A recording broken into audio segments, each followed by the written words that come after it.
ஸ்ரீமதி ராமானுஜாய நமः. கீதாசாஸ்திரமிதம் புண்ணியம் யஃப் பठेत् பிரயதः புமான் விஷ்ணோः பதமவாப்னோதி பயசோகாதிவர்ஜிதः.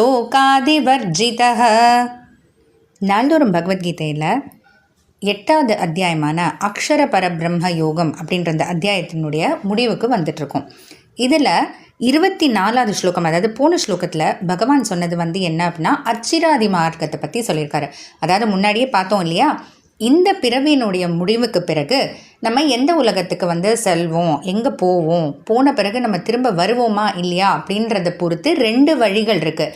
ஒரு வழியாக போனால் திரும்ப வருதல் கிடையாது. திரும்ப வருதல்னால் வேறு ஒன்றும் இல்லை, திரும்ப திரும்ப இந்த பிறந்துட்டு பாவம் புண்ணியம் செஞ்சு திரும்ப திரும்ப பிறவி எடுக்கிறது தேவையில்லை. ஒரு வழியாக போனால் திரும்ப பிறவி எடுக்கிற மாதிரி இருக்கும் அப்படின்னு 2 வழி பார்த்தோம்.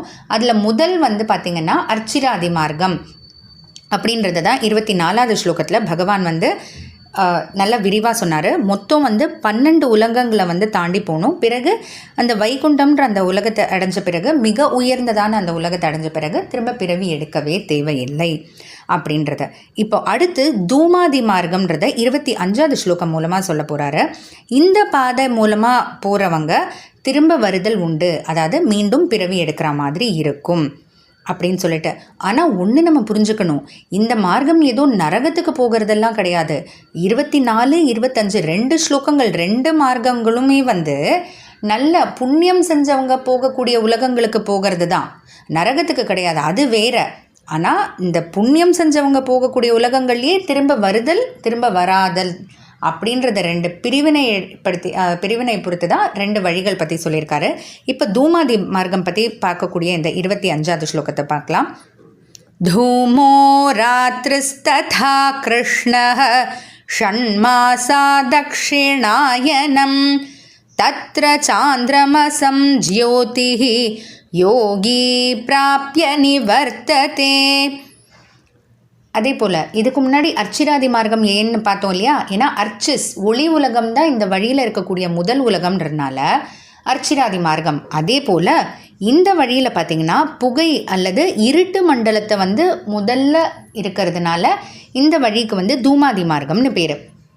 அப்போ முதல்ல என்ன உலகம்? தூமக புகை மண்டலம், ராத்திரிஹி இரவு உலகம், கிருஷ்ணக அதாவது கிருஷ்ணபக்ஷம்னு சொல்லக்கூடிய அந்த தேய்பிறை அதுக்கு உண்டான உலகம், ஷண்மாசா தக்ஷிணாயனம் 6 மாதங்களான தக்ஷிணாயனம் அப்படின்ற அதுக்கு அபிமானி தேவதை வாழும் ஊர், வாழும் உலகம் அப்படின்னு. அப்புறம் பிறகு இந்த ஸ்லோகத்தில் சொல்லாத உலகங்கள் பார்த்திங்கன்னா அடுத்து பித்ருலோகம், ஆகாசம், சந்திரலோகம்னு மொத்தம் 7 உலகங்கள் கொண்ட இந்த வழியில் தத்ர இந்த வழியில் போகிறவங்க சாந்திரமசம் ஜோதிஹி சாந்திரமசமான ஜோதி அதாவது சந்திர உலகத்தை யோகி பிராப்பிய புண்ணிய கர்மாக்களையே செஞ்சு இருக்கக்கூடிய யோகிகள் பிராப்பிய அடையிறாங்க. அடைஞ்சு பிறகு என்ன? நிவர்த்ததே, அங்கேயே நிரந்தரமாக இருந்துறதில்ல.